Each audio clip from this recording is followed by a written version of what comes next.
I'm Gary Lerude at Microwave Journal, and we're here at the IMS 2021 International Microwave Symposium in Atlanta. I'm talking with Greg Baker, the CEO of Altum RF. Greg, it's great to be out. It's great to see you. Thank you. Yeah, it's great to see you, Gary. I think the last time you and I spoke was in Boston a couple years ago at IMS. You had just recently formed the company and you were getting organized. Yes. So tell us what's happened in the last couple years, including the pandemic. Sure. Yeah, thanks. Yeah, it's hard to believe it's been 2 years, but we've been very busy the last 2 years building the infrastructure of the company and adding some to our team. We're about 20 people now. I think Nice. At the beginning we're less than 10. So we've been improving our infrastructure on the test side, design side, getting all our tools and models online, and really working behind the scenes to build a nice portfolio of products. So remind us where your different locations are, because you're a pretty global company. We are. We're very spread out. We're actually headquartered in Eindhoven, the Netherlands, and so we're a European company. We do have a sales and marketing team in Richardson, Texas, in the Dallas area, and then our biggest location is in Sydney, Australia, and that's our high-frequency design team. And because of the pandemic, you're representing the company at IMS. That's right. Yeah, I was here yesterday putting the booth together, and I told you our booth got stuck in customs, so we had to improvise a bit. But, well, you did a great job. Yeah, it's a short notice. So again, as I recall from our last conversation, you were kind of focusing on different infrastructure markets. Give us an update on the kind of markets that you're targeting. Sure. Yeah, we're focusing a lot on higher frequency microwave to millimeter wave applications. And we're looking at some SATCOM is a big area, Ka band with all the global, the low Earth orbit and SATCOM on the move type applications. We're also focused on aerospace and defense, radar type applications, telecom, 5G, and then the backhaul like for E-band. And then, test and measurement, which is similar to aerospace and defense where you need high performance, broadband, high linear type devices. And how have you seen the markets kind of withstanding the pandemic?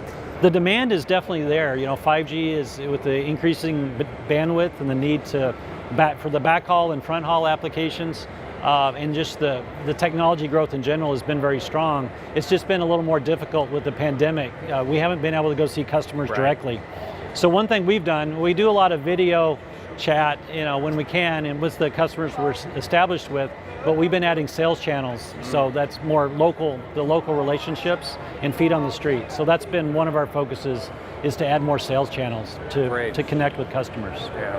Well, being a fabless semiconductor company, you can pretty much cover the waterfront in terms of process technologies. Where are you really focusing with your products these days? Yeah, so being a small company, we have to have more compelling leading edge products, so we can't just follow the market. We have to try to get ahead in some areas and be kind of specific with where we target. So we've been focusing a lot on millimeter wave GaN, 0.15 micron GaN to go up to 40 gig, the higher power. We've also been using gas to go up to like 110 gigahertz. So we have a lot of new products, not just the E-band that I mentioned. We do have products going up to 110 that we're working on, and that's kind of 6G, early 6G type applications for test and measurement. And then also there's some defense applications in that range. Well, IMS is a great opportunity to showcase new products, talk to customers, even though the attendance is down a little bit. What are you featuring at this show, and what are you trying to highlight? Sure, we have two main product areas that we're featuring. We have the E-band, which is, we have a low band, the 71 to 76, and then the 81 to 86. And that's a 1 watt part, so that's best in class, best in industry for the power level, and that's just starting to sample.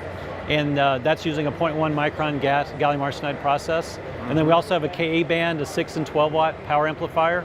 And right now that's available in die, and that's using a 0.15 micron GaN process. And so those are very compelling and interesting products. We will also be offering a surface mount version of that, and that's following a couple of months later.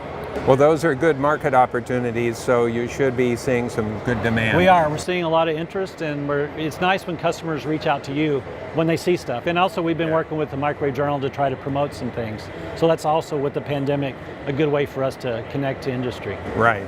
Well, Greg, it's great to see you. Appreciate your time today. Hope you have a good show, and also appreciate your creative skills. Okay, thanks, Gary. Thanks. Thank you. This is Gary Lerude from the International Microwave Symposium in Atlanta.